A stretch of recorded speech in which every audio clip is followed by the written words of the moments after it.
Bueno, muy bien, continuando entonces con el desarrollo de la información, una aprieta síntesis de tres temas muy fuertes.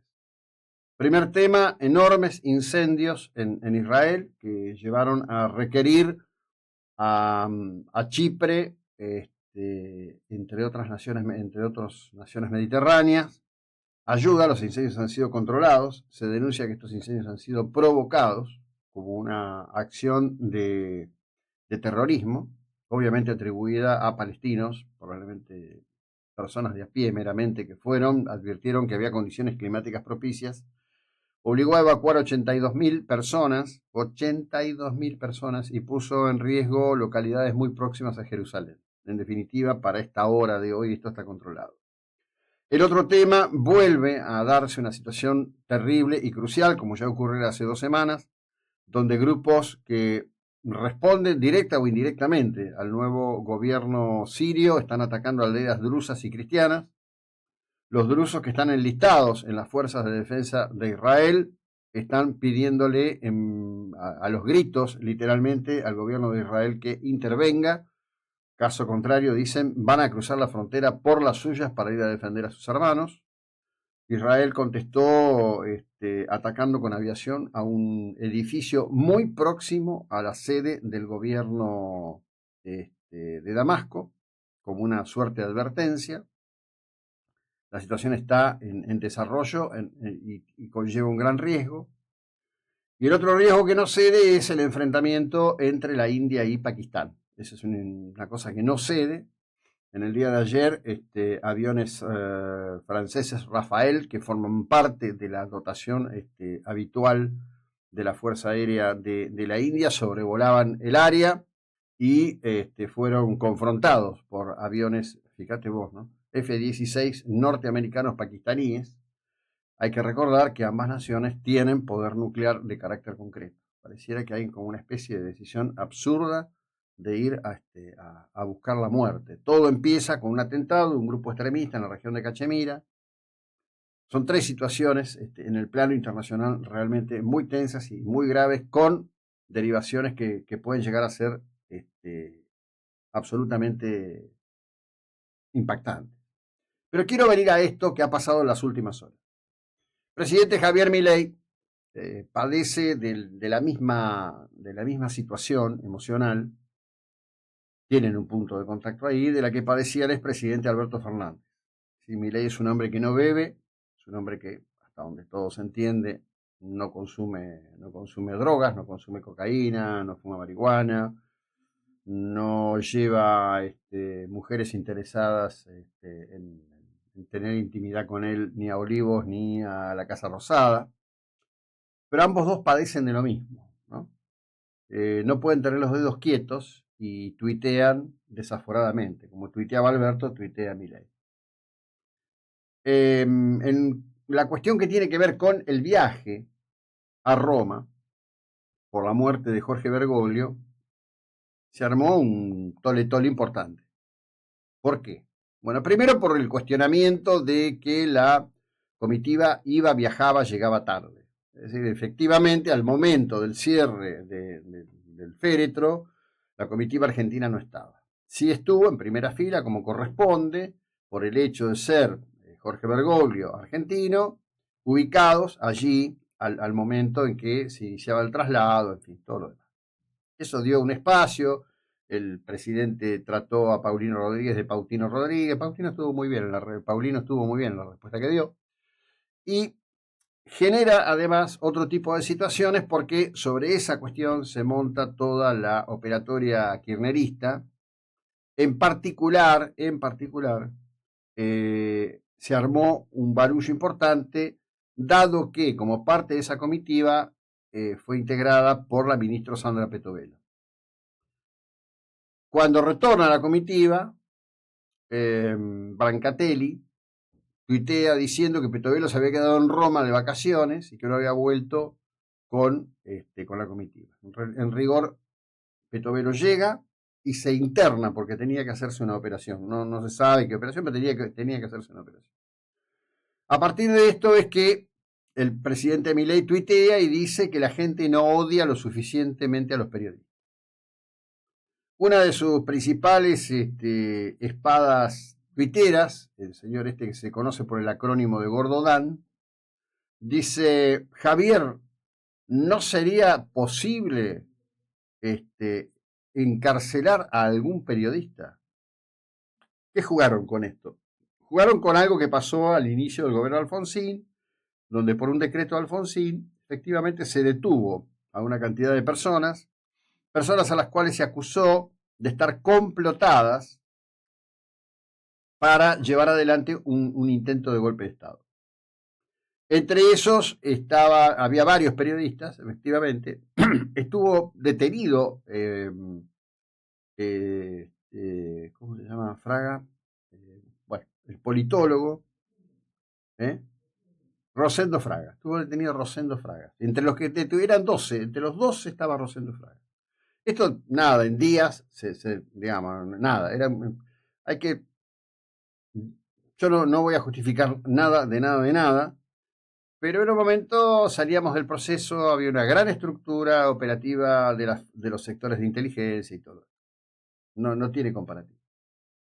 En ese punto, en donde sí hay que decir que históricamente, yo esto lo aprendí en carne propia, tanto en la etapa que estuve en el EU6, cuando el EU6 era del Estado. Siempre hago esta aclaración, bueno, falta algún pelotudo, digo, algún distraído que viene, me dice: no, pues vos trabajaste con Ladre, y no, nunca.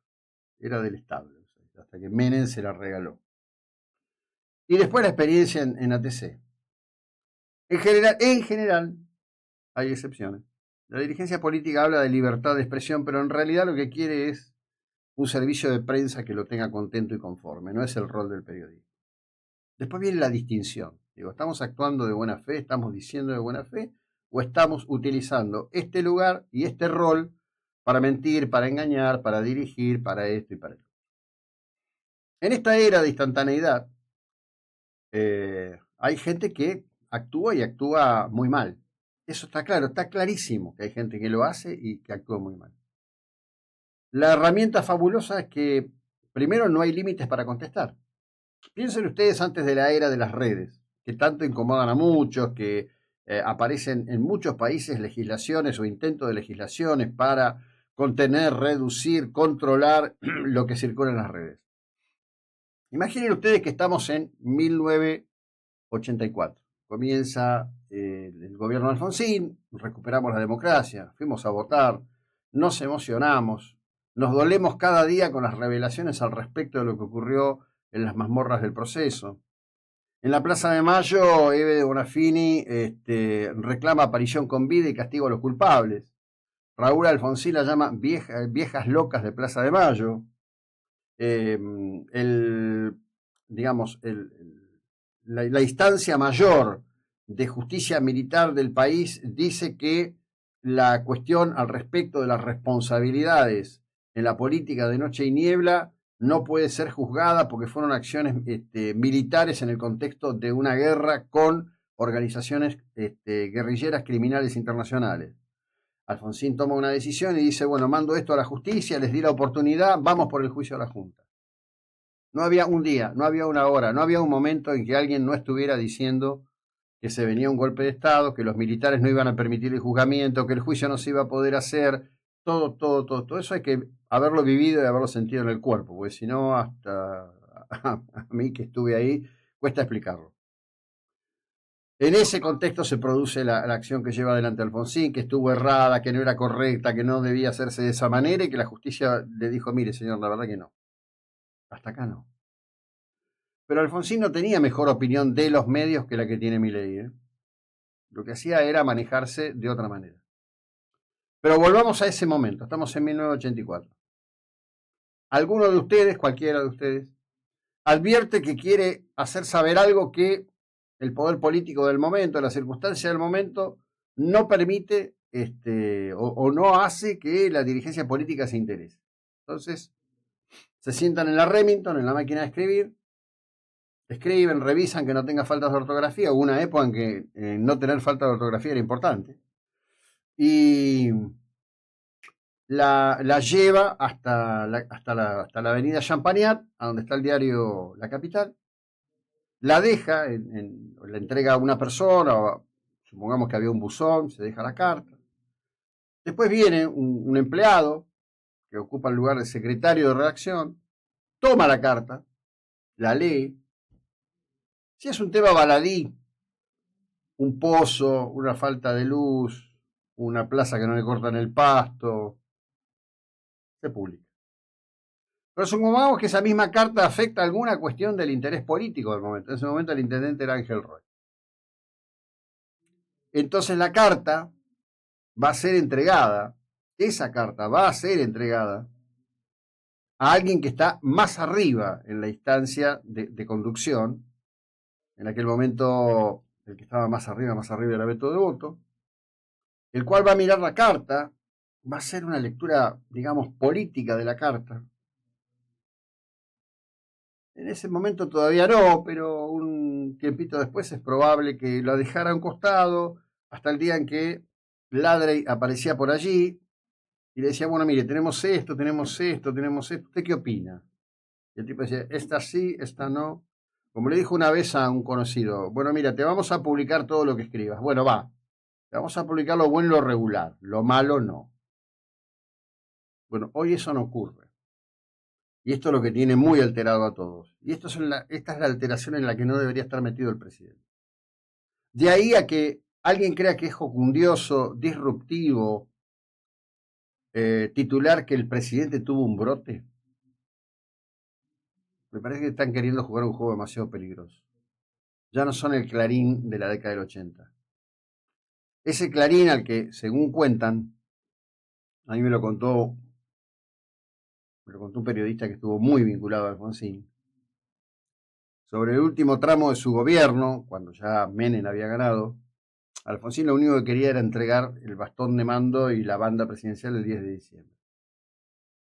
Lo invita a Manieto, Pope de Clarín, a la Quinta de Olivos, y le dice, Manieto, lo único que le pido es que me ayuden a llegar al 10 de diciembre. Y Manieto lo mira y le dice, mire Raúl, discúlpeme, pero esa oportunidad usted ya la perdió.